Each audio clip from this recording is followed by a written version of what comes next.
The morning was quiet on the Garrett ranch, just the wind, the creak of the porch boards, and the promise of another hard day's work. Then came the sound of hooves, stumbling, breaking the silence. A woman collapsed against the porch rail, blood darkening her torn dress, her breath ragged. "Please," she whispered, eyes wide with terror. "They're coming for me." Thomas Garrett, weathered, widowed, and long used to trouble, stared into her desperate face. She carried not just fear, but guilt. And when she spoke her name, Sarah Coleman, he felt his heart sink. Because that name meant only one thing: the infamous Coleman gang, and the danger riding hard behind her. If stories of courage, redemption, and the untamed Wild West stir something in you, you're in the right place. Go ahead, hit that like button, subscribe for more tales that ride straight to the heart, and share this story with someone who loves a good frontier showdown. Your support helps keep these powerful stories alive on this channel. The sun had barely climbed above the horizon when Thomas Garrett reached for his morning coffee. Life on the ranch was built on rhythm: coffee, chores, and the endless sweep of prairie stretching into silence. But that silence shattered when he heard the sharp stumble of hooves, followed by the dull thud of something heavy hitting the earth. By the time Thomas stepped onto the porch, he saw her, a woman, blood soaking through the fabric of her torn dress, clutching the rail as though it were the only thing keeping her upright. Her dark hair hung in tangled strands, her chest heaving with shallow breaths. "Please." The word slipped from her lips like a prayer. Her eyes darted toward the horizon, wide with terror. "They're coming for me." Thomas froze, his weathered hands steadied despite the shock. 30 years on this land had taught him plenty about trouble. He'd seen violence ride up on horseback before, but this was different. There was something in her eyes beyond fear, something heavier: guilt. And as she began to collapse, he caught her before she hit the boards. In that moment he knew, whatever storm followed her, it was headed straight for his door. Her body trembled in his arms, her breath shallow, her face pale beneath streaks of dirt and blood. Thomas set her gently onto the porch bench, his eyes scanning the empty horizon. Already a faint dust cloud stirred in the distance. Riders, moving fast. Trouble was closing in. "What's your name?" His voice was calm, but his chest carried the weight of unease.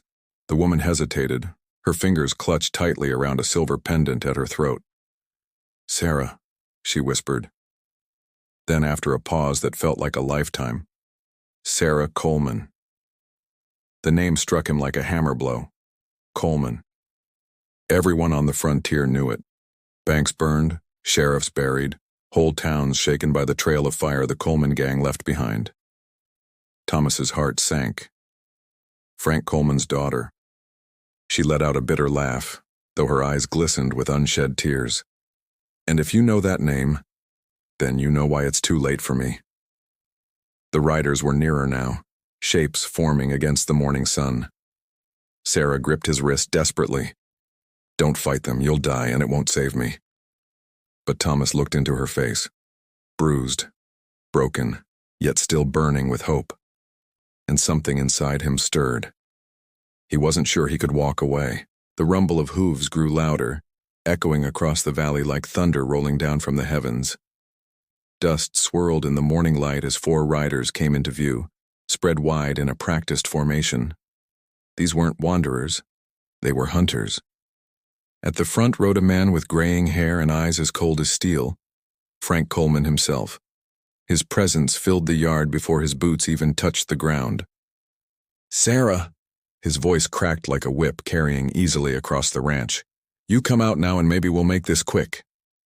Sarah flinched, her hands tightening on the pendant. "You don't understand," she whispered. "My father leaves no witnesses."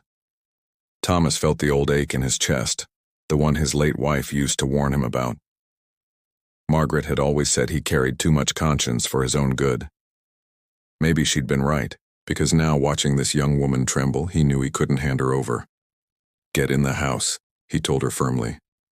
She shook her head, panic flashing in her eyes. "He'll kill you." Thomas lifted his rifle. steady hands betraying none of the storm raging inside. Maybe. But I've been dying slowly out here for years anyway. Might as well make it count. The Coleman gang rode into the yard like a storm breaking loose, horses kicking up dirt, spurs jingling, eyes sharp with menace. Frank dismounted first, boots sinking heavy into the earth. He was smaller than Thomas expected, but his presence was like a shadow stretching over the land. "Morning," Frank called, his voice smooth but edged with steel. "Fine day for a ride. I'm looking for my daughter, pretty girl, dark hair. Took something that belongs to me." Thomas stood his ground. "Haven't seen anyone like that." Frank's smile was thin, cruel. "Funny, we tracked her horse to your fence line. Tracks don't lie, old man." His men fanned out, one creeping toward the barn, another circling the porch. Thomas's rifle never wavered, though his heart thudded hard.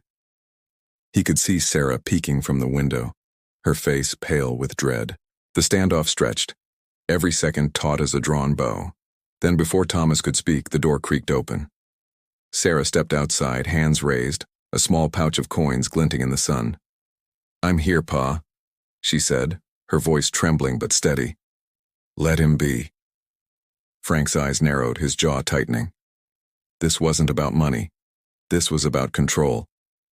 Frank's gun stayed fixed on Thomas, but his words turned to Sarah. "This isn't about stolen gold, it's about loyalty, family, and you've forgotten both." Sarah stepped off the porch, the pouch heavy in her palm. "I remember Mama's words," she said softly, lifting her silver locket. The worn metal caught the light. She believed in second chances. She believed people could change. For a flicker, something cracked in Frank's eyes. Grief, regret, quickly buried. His voice hardened. "Dreams don't stop bullets." Thomas felt his chest tighten. He saw it then. Not just a daughter facing her father, but a young woman daring to choose her own path. "No, Pa," Sarah whispered. "I'm done running. If you want to kill me for leaving, then do it. But I won't stand by while you hurt innocent people." Before Frank could answer, hoofbeats thundered from the east. Sheriff Morrison and 2 deputies crested the ridge, badges glinting in the sun. The gang was outnumbered. Frank cursed low, torn between blood and survival. Finally, he holstered his gun. "Mount up, we're leaving." His voice cracked, softer now. "The girl makes her own choices." Years later, Sarah would return to Thomas's ranch, not as a fugitive, but as a woman who had found her way to redemption.